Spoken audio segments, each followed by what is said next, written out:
Hello students, welcome to English Academy. I hope you all are fit and fine. देखिए students, हम आपको out to का use पढ़ा रहे थे। हमने आपको अपनी लास्ट वीडियो में students ought to and ought to be का यूज पढ़ा दिया था और आउट टू के जो हमारे बाकी के बचे हुए रूल्स थे वो हम आपको अपनी आज की वीडियो में पढ़ाएंगे। तो देखिए स्टूडेंट्स, आई होप कि आप लोगों को हमने जो अपनी लास्ट वीडियो में पढ़ाया है वो आप लोगों को अच्छे से समझ में आ गया होगा। तो आज हम आपको पढ़ाएंगे students use of ought to have, यानी कि आउट टू हैव का यूज हम आज आपको पढ़ाएंगे। तो देखिए, बहुत ध्यान से देखिएगा वीडियो को क्योंकि काफी इंपॉर्टेंट होते हैं इसमें इंग्लिश ग्रामर में। जो है तो एक भी रूल अगर आप स्किप कर देंगे तो आपको बहुत नुकसान हो जाएगा, इसलिए सारे ही रूल्स इसके पढ़ने काफी इंपॉर्टेंट होते हैं। अब देखिए स्टूडेंट्स, मैं आपको बताती हूँ कि देखिए आउट टू हैव का यूज हम कब करते हैं। देखिए स्टूडेंट्स, मैंने आपको अपनी लास्ट वीडियो में बताया था कि यदि किसी वाक्य के अंत में चाहिए शब्द दिया गया है और उसमें हमें मोरल ड्यूटी, मोरल ऑब्लिगेशन वगैरह शो होते हैं, तब हम स्टूडेंट्स आउट टू का यूज करते हैं, यानी कि प्रेजेंट में। ठीक है, प्रेजेंट में हम आउट टू का यूज करते हैं। बट यदि वाक्य के अंत में चाहिए था शब्द दिया गया है, ठीक है, रिपीट कर रही हूँ, यदि वाक्य के अंत में चाहिए था शब्द दिया गया है और उसके साथ में हमें वाक्य में moral duty, moral obligation, moral responsibility और मॉरल एडवाइस, बाकी सब जो भी मैंने आपको बताया वो सब शो हो रहे हैं, तब हम स्टूडेंट्स आउट टू हैव का यूज करेंगे। यानी कि प्रेजेंट में बात करेंगे तो आउट टू की बात करेंगे और पास्ट में बात करेंगे तो हम आउट टू हैव की बात करेंगे। क्लियर? आया समझ में? जैसे कि देखिए, मैं आपको यहाँ पे मैंने लिखा भी है पास्ट मॉरल ड्यूटी, यानी कि यदि आपको पास्ट में मॉरल ड्यूटी शो होगी तब स्टूडेंट्स आप आउट टू हैव का यूज करेंगे। क्लियर? आगे समझ में? अब देखिए इसका वर्ब पैटर्न, किसका वर्ब पैटर्न क्या होता है उसके बाद में आपको इसके कुछ एग्जांपल्स के थ्रू मैं आपको समझा देती हूँ, आपको बहुत अच्छे से समझ में आ जाएगा। देखिए स्टूडेंट्स, इसका वर्ब पैटर्न में देखिए सबसे पहले आ जाता है subject plus ought to have plus verb की थर्ड फॉर्म प्लस ऑब्जेक्ट। यहाँ पे देखिए स्टूडेंट्स, आउट टू हैव के साथ में हम वर्ब की थर्ड फॉर्म का यूज करते हैं इसमें। क्लियर? आगे समझ में? अब देखिए यहाँ पे मैंने इसके कुछ एग्जांपल्स लिखे हैं, उनके थ्रू मैं आपको और अच्छे से समझा देती हूँ। देखिए स्टूडेंट्स, हमने यहाँ पे क्या है कहा है, you ought to have taken care of your wife. ठीक है, इसका अर्थ है तुम्हें अपनी पत्नी की देखभाल करनी चाहिए थी। ठीक है, तो यहाँ पे क्या शो हो रहा है, पास्ट में हमें मॉरल ड्यूटी शो हो रही है कि पास्ट की मॉरल ड्यूटी थी, उसका कर्तव्य था, नैतिक कर्तव्य था कि उसे अपनी पत्नी की देखभाल करनी चाहिए थी। ठीक है, आगे समझ में? तो हमने यहाँ पे किसका यूज किया स्टूडेंट्स, आउट टू हैव का यूज किया है। क्लियर? नेक्स्ट देखिए, नेक्स्ट एग्जाम्पल है हमारा I ought to have worked hard. ठीक है, मुझे कठिन परिश्रम करना चाहिए था। क्लियर? ये भी देखिए पास्ट में मॉरल ड्यूटी आ गई तो हमने किसका यूज किया स्टूडेंट्स, आउट टू हैव का। ओके, नेक्स्ट एग्जांपल देखिए, next students, you ought not to have wasted money. तुम्हें पैसे बर्बाद नहीं करने चाहिए थे। ठीक है, इसका अर्थ क्या हो गया स्टूडेंट्स, तुम्हें पैसे बर्बाद नहीं करने चाहिए थे। इसमें भी क्या हो रहा है, पास्ट में हमारा ड्यूटी शो हो रही है और ये जो हमारा सेंटेंस है ये हमारा नेगेटिव में पहुंच गया क्योंकि यहाँ पे नॉट आ गया। और यदि हम इस बात आउट टू हैव का यूज अगर हम नेगेटिव में करेंगे तो स्टूडेंट्स जो नॉट यूज होगा वो हमारा आउट और टू के बीच में होगा। क्लियर? आगे समझ में? अब देखिए नेक्स्ट एग्जाम्पल, नेक्स्ट है हमारा they ought not to have smoked in the bus. ठीक है, उन्हें बस में धूम्रपान नहीं करना चाहिए था। ठीक है, क्या गया, उन्हें बस में धूम्रपान नहीं करना चाहिए था। यहाँ पे भी क्या होगी, शो हो रहा है स्टूडेंट्स, हमें हमारी पास्ट में मॉरल रिस्पॉन्सिबिलिटी शो हो रही है। ठीक है, तो हमने किसका यूज किया students, ought not to have. ठीक है, नेगेटिव में आ गया तो हमने नॉट का यूज कर दिया, बाकी हमारा आउट टू हैव आ गया।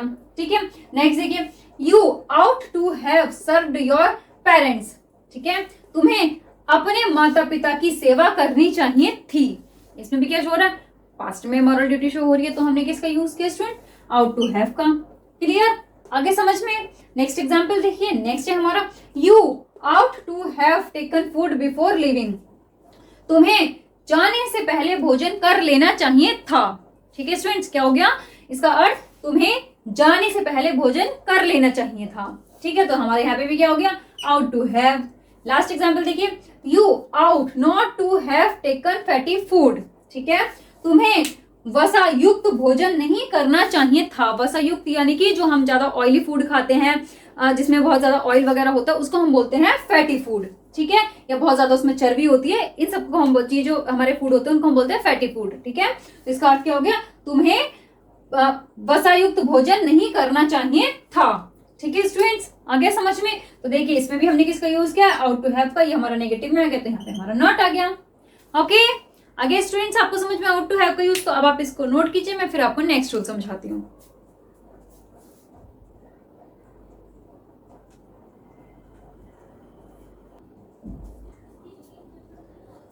अब देखिए स्टूडेंट्स हमारा नेक्स्ट रूल, नेक्स्ट है हमारा use of ought to have been का, ठीक है।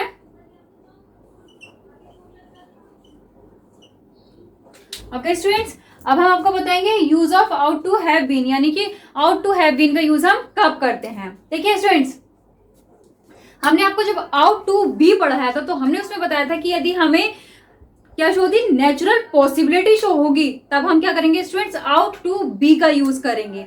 लेकिन यदि हमें पास्ट में, यदि किसी वाक्य में हमें पास्ट में नेचुरल पॉसिबिलिटी शो होगी, तब स्टूडेंट्स हम आउट टू हैव बीन का यूज करेंगे। यानी कि प्रेजेंट के लिए हम आउट टू बी का यूज करते हैं और पास्ट के लिए हम आउट टू हैव बीन का यूज करते हैं। जो आउट टू हैव बीन का यूज है ये हमारा आउट टू बी के पास्ट में यूज होता है। क्लियर, आगे समझ में? आप देखिए मैं आपको उसकी कुछ एग्जांपल्स के थ्रू समझा देती हूँ, आपको और अच्छे से समझ में आ जाएगा स्टूडेंट्स। देखिए यहाँ इसके देखिए सबसे पहले वर्ब पैटर्न, इसके वर्ब पैटर्न में आता है सबसे पहले subject plus ought to have been plus other words, ठीक है। और किसमें क्या होता है स्टूडेंट्स, पास्ट नेचुरल पॉसिबिलिटी, यानी पास्ट में नेचुरल पॉसिबिलिटी शो होती है। क्लियर स्टूडेंट्स, आगे आपको समझ में? अब देखिए इसके कुछ एग्जांपल्स देख लीजिए। देखिए स्टूडेंट्स, जैसे कि मैंने यहाँ पे पहले एग्जांपल लिखा हुआ, Sohan ought to have been in the class, ठीक है।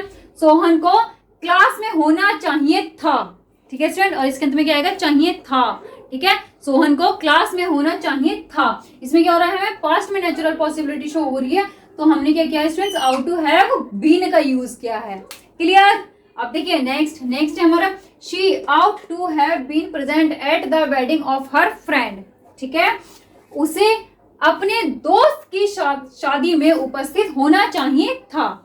ओके स्टूडेंट्स, क्या है इसकी हिंदी, उसे अपने दोस्त की शादी में उपस्थित होना चाहिए था। तो हमने यहाँ पे किसका यूज किया, आउट टू हैव बीन का यूज किया है, क्योंकि हमें इसमें पास्ट में नेचुरल पॉसिबिलिटी शो हो रही है।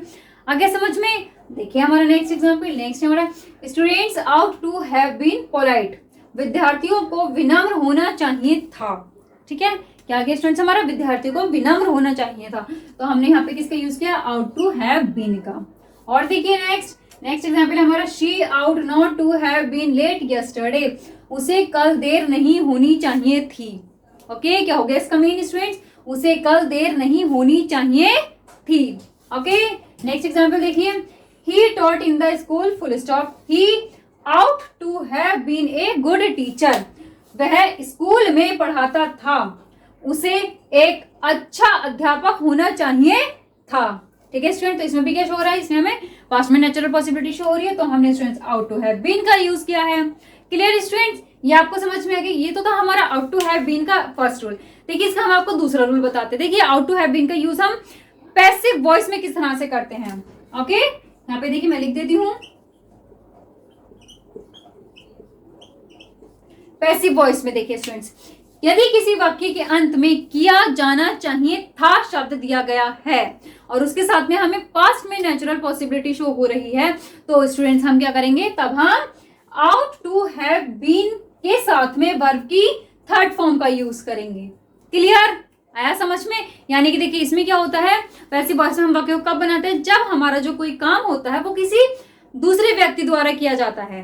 ठीक है, यानी कि खुद इसमें काम नहीं होता है, इसमें काम कोई दूसरा व्यक्ति करता है, तब हम स्टूडेंट्स वाक्य को किसमें बनाते हैं, तब हम वाक्य को पैसिव वॉइस में बनाते हैं। ठीक है, अब देखिए मैं आपको इसका सबसे पहले वर्ब पैटर्न बताती हूँ, फिर मैं आपको इसके कुछ एग्जांपल्स के थ्रू समझाऊंगी। देखिए स्टूडेंट्स, इसके वर्ब पैटर्न में सबसे पहले आता है subject plus ought to have been plus verb की third form plus by plus object. ठीक है स्टूडेंट, अगर हमें कोई ऑब्जेक्टिव केस दिया गया है तब हम बाय प्लस ऑब्जेक्ट का यूज करेंगे, अदरवाइज हम इसको स्किप कर देंगे।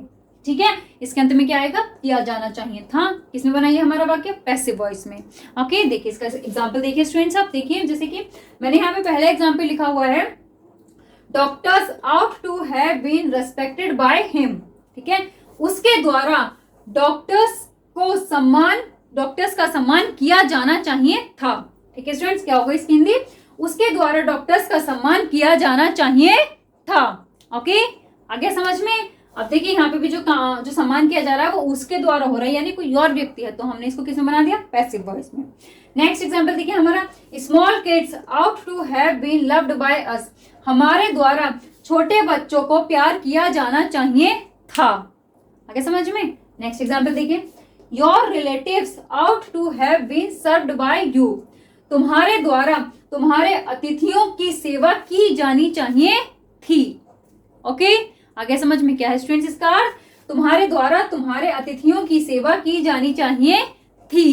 ओके, नेक्स्ट देखिए हमारा लास्ट एग्जाम्पल देखिए, the laws ought not to have been violated by people, यानी लोगों द्वारा कानूनों का उल्लंघन नहीं किया जाना चाहिए था। ओके स्टूडेंट्स, आगे समझ में तो ये हो गया स्टूडेंट्स हमारा आउट टू हैव बीन का यूज। यहाँ हमने आपको बता दिया कि हम कब करते हैं आउट टू हैव बीन का यूज, एक दो इसके हमने आपको रूल बताए हैं। आई होप ये दोनों ही रूल आपको अच्छे से समझ में आ गए होंगे, तो अब आप इसको नोट कीजिए।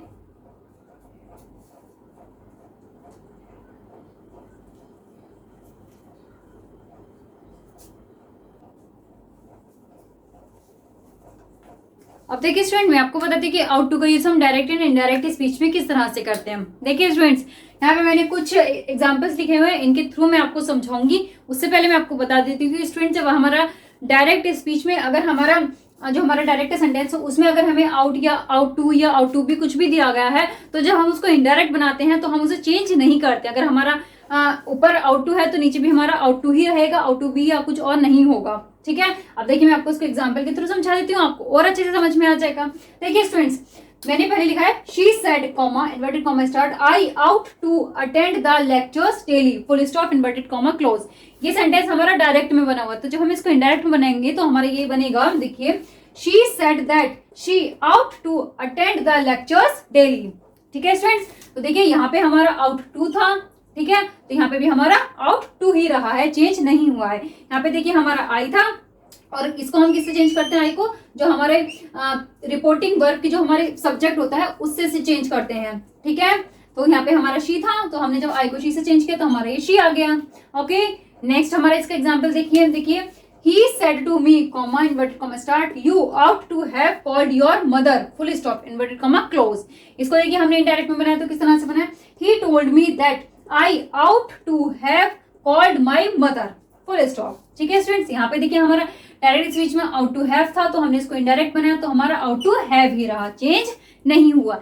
यानी कि हमारा यहाँ पे आपको ये डायरेक्ट एंड इनडायरेक्ट में आउट टू का बताने का मकसद सिर्फ इतना ही है कि जो हमारा डायरेक्ट स्पीच में रहता है वही हमारे इनडायरेक्ट स्पीच में रहता है, इसमें चेंज नहीं होता है। क्लियर, आ गया समझ में? अब देखिए यहाँ पे हमने यू को जो चेंज किया है वो हमने मी से चेंज किया है।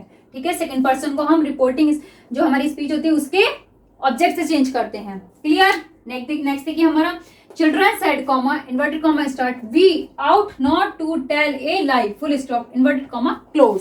ठीक है, तो देखिए इसको हमने इनडायरेक्ट में किस तरह से बनाया, इसको हमने बनाया children said that they ought not to tell a lie.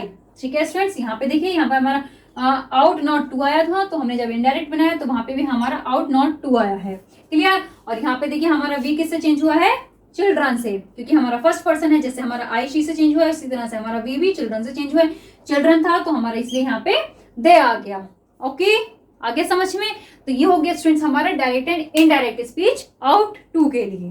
Clear, तो अब आप इसे नोट कीजिए।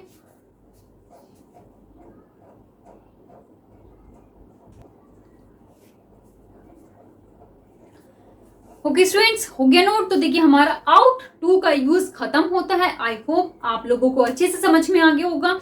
तो अगर आपको हमारी आज की वीडियो अच्छी लगी हो तो उसको लाइक शेयर एंड सब्सक्राइब जरूर कीजिएगा स्टूडेंट्स। अगर आपको इसमें कोई भी चीज समझ में नहीं आई है तो आप वीडियो को रिपीट करके देखिए। उसके बाद भी अगर आपको प्रॉब्लम आ रही है तो आप हमसे कमेंट करके पूछ सकते हैं। तो आज के लिए बस इतना ही। Thank you.